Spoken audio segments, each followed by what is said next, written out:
طلع البدر علينا من ثنيات الوداع وجب الشكر علينا ما دعا لله داعي أيها المبعوث فينا جئت بالأمر المطاع.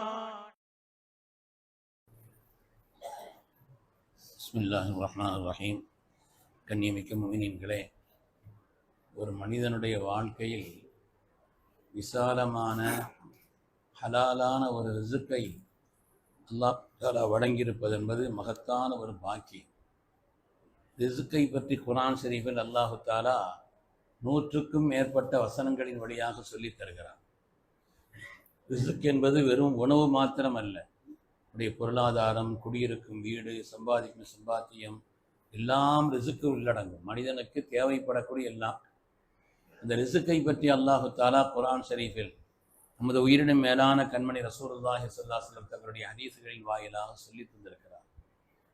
உலகத்தில் உண்டான எல்லா படைப்புகளுக்கும் அல்லாஹ் ரிசுக்கை வைத்துத்தான் இருக்கிறார். ரிசுக்கை விட்டும் நாம் தப்ப முடியாது. எப்படி நம்ம எங்கே ஓடினாலும் மரணத்தின் பிடியில் சிக்குவோமோ அது மாதிரி எங்கே போனாலும் ரிசுக்கு நம்மளை தேடி வந்துடும். இதற்கு இமாம் ஷாஃபி ரஹ்மத்துல்லாஹி அலைஹி சொன்னார்கள், தவக்கல்து ஃபீ ரிஸ்கி அலல்லாஹி ஹாலிகி. என்னுடைய ரிசுக்கு விஷயத்தில் என்னை படைத்தவனான அல்லாஹ் மீது நான் தவக்குல் வைக்கிறேன். ஃபஅய்கன்து அன்னல்லாஹ லா ஷக்க ராஸிகி. அவன்தான் என்னுடைய ராஸிக். அவன்தான் எனக்கு எல்லா விதமான ரிசுக்கை அளிப்பவன் என்பதில் எந்த விதமான சந்தேகம் இல்லை.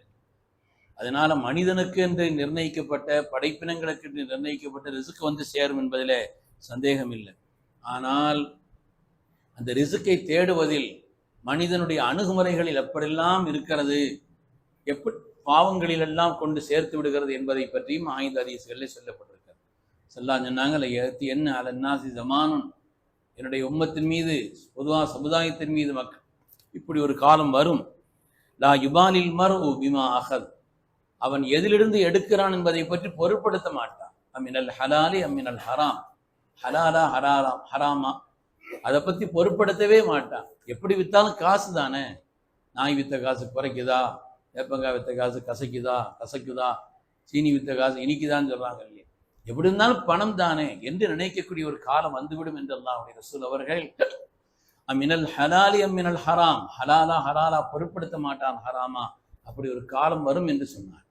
நாம் வாழக்கூடிய காலம் அப்படி காலமோ என்று நினைக்க தோன்றுகிறது. அதனால ரிசுக்குத்தான் மனிதனுடைய வாழ்க்கையில எல்லா விதமான உடல் மன நல மாற்றங்களுக்கு அடிப்படை. உடல் ரீதியான மாற்றங்களுக்கும் சரி, மனோரீதியான மாற்றங்களுக்கும். ஒரு அமல் அல்லாஹ்விடத்தில் கபூலியத்தை பெற வேண்டும் என்று சொன்னால் ஹலாலான ரிசுக்கு தேவை என்பதை குர்ஆன் ஷரீஃப் நமக்கு வலியுறுத்தி சொல்லி காண்பிக்கிறார்.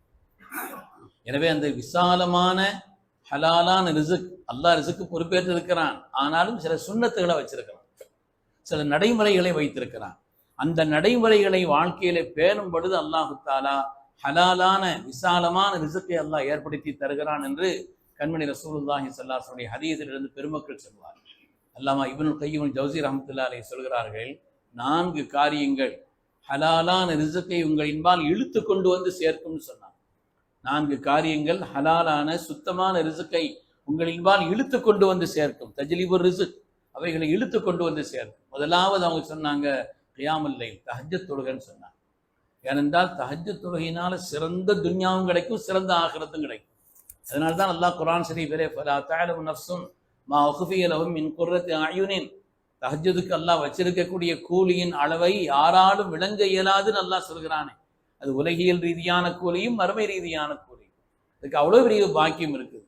அதாவது ஸல்லல்லாஹு அலைஹி வஸல்லம் அது ஃபர்தாக்கி இருப்பாங்க, என்னுடைய உம்மத்துக்கு கஷ்டம் இல்லைன்னு சொன்னா என்று சொல்லக்கூடிய அளவு இருக்கு. ஸல்லல்லாஹு அலைஹி வஸல்லம் அது ஃபர்து. பெருமக்களே, அதற்கு அபூ ஹுரைரா ஸல்லல்லாஹு நெருக்கமான சஹாபாக்களுக்கு அதை ரொம்ப வலியுறுத்தி சொன்னாங்க. அதற்கு அபூ ஹுரைரா ரலியல்லாஹு அன்ஹு கூப்பிட்டு சொன்னாங்க, யா அபா ஹுரைரா அத்துரீது அன் தக்கூன ரஹ்மத்துல்லாஹி அலைக ஹய்யம் வ மய்யித்தன் வ மக்பூரன் வ மபூஸா. அபூ ஹுரைரா அவர்களே, அல்லாஹ்வுடைய ரஹ்மத் எல்லா காலத்திலையும் உங்களோட சேர்ந்து இருக்கணும்னு நீங்க ஆசைப்படுறீங்களா? உங்க ஹய்யன் வாழும் காலம் எல்லாம், மய்யித்தா நீங்க மௌத்தாக்கூடிய நேரத்தில், மக்பூரன் கபரில் வைக்கப்பட்டால், மபூசன் எழுப்பப்படக்கூடிய எல்லா நேரத்திலும் அல்லாஹ்வுடைய ரஹ்மத் உங்களோட இருக்கணும் உங்களுக்கு ஆசையா இருக்குதா, கும் ஃபஸல்லி வான்த துரீது ரிலா ரப்பிக், அல்லாஹ்வுடைய பொருத்தத்தை நாடி நீங்க எழுந்திருச்சு இரவு நேரத்தில் தொழுகுங்கன்னு சொன்னாங்க. தொழுகணுங்கிறது முக்கியம், அல்லாஹ்வுடைய பொருத்தத்தை நாடியும் இருக்கணும். யாருக்கும் காட்டுவதற்கு சொல்வதற்கு அப்படின்லாம் இல்ல. நம்ம தஹஜ்ஜுத் தொழுகிறது சொல்ல வேண்டியதும் இல்லை, அதை பற்றி விளம்பரப்படுத்த வேண்டிய அவசியமும் இல்லை. அதனால அதிலே ஈடுபாடு காட்டுவது என்பது விசாலமான ரிசுக்கை நமக்கு தேடித்தரும் என்று அல்லாஹ் இப்னுல் கய்யிம் ஜௌஸி ரஹ்மத்துல்லாஹி அலைஹி அவர்கள் 4 காரியத்தில் பிரதானமான முதல் காரியமாக கியாமுல் லைல் தஹஜ்ஜுதை பற்றி சொல்கிறார். 2வது இஸ்திக்ஃபார், அதிகமாக அல்லாஹ்விடத்தில் இஸ்திக்ஃபார்.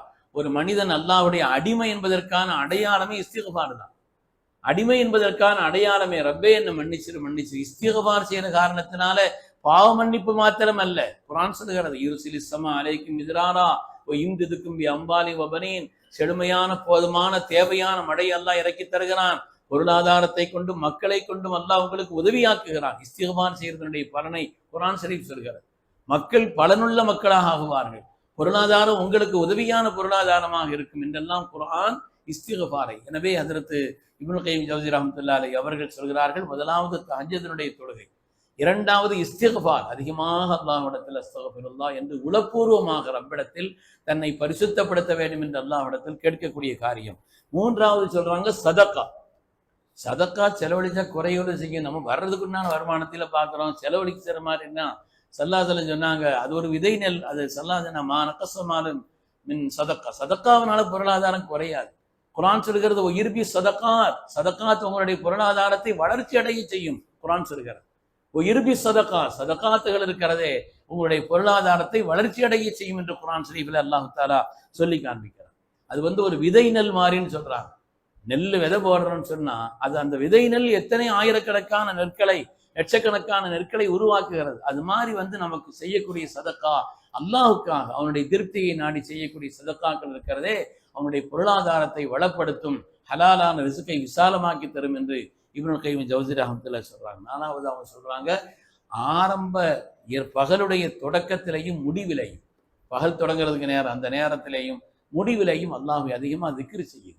வஸப்பிஹ் பிஹம்தி ரப்பிக கபல துலூஇ ஷம்ஸி வ கபல குரூபிஹா, சூரியன் உதயமாகுவதற்கு முன்னாலும் மறைவதற்கு முன்னாலும் அந்த நேரங்களில் குறிப்பா அல்லாஹ் அதிகமாக திக்ர் செய்யும். எல்லா காலங்களும் திக்ர் செய்யணும்னு சொன்னாலும் கூட இந்த நேரங்களில் திக்ர் செய்வது ஹலாலான விசாலமான ரிசுக்கை உனக்கு இழுத்து கொண்டு வந்து சேர்க்கும் என்று ஹஜ்ரத் இப்னுல் கய்யிம் ஜௌஸி ரஹ்மத்துல்லாஹி அலைஹி தங்களுடைய ஜாதுல் மஆதிலே சொல்லி காண்பிப்பார். அதனால தஹஜ்ஜுடைய தொழுகை, அது மாதிரி ஒரு மனிதனுடைய அதிகமான இஸ்திக்ஃபார், அவன் செய்யக்கூடிய சதக்காக்கள், அவன் காலை மாலையிலே செய்யக்கூடிய இந்த திக்ர்கள் இருக்கிறதே ரிசுக்கை விசாலமாக்கி ஹலாலான ரிசுக்கை அவனுக்கு கொண்டு வந்து சேர்க்கும் என்று சொல்கிறார். அல்லாஹ் தஆலா நம்முடைய வாழ்க்கையில விசாலமான ரிசுக்கை தந்தருள்வானா, ஹலாலான ரிசுக்கை அல்லாஹ் தந்தருள்வானா, அவன் கொடுத்ததிலிருந்து பிறருக்கு முஹப்பத்தோடு கொடுப்பதற்கும் அல்லாஹ் நமக்கு நசீபை தந்தருள்வானா, கைரான தீனையும் கைரான துன்யாவையும் கைரான ஆக்கிரத்தையும் அல்லாஹ் நசீபாக்கி அருள்வானாக.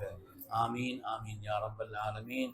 வ ஆகிரு தஅவானா அனில் ஹம்துலில்லாஹி ரப்பில் ஆலமீன்.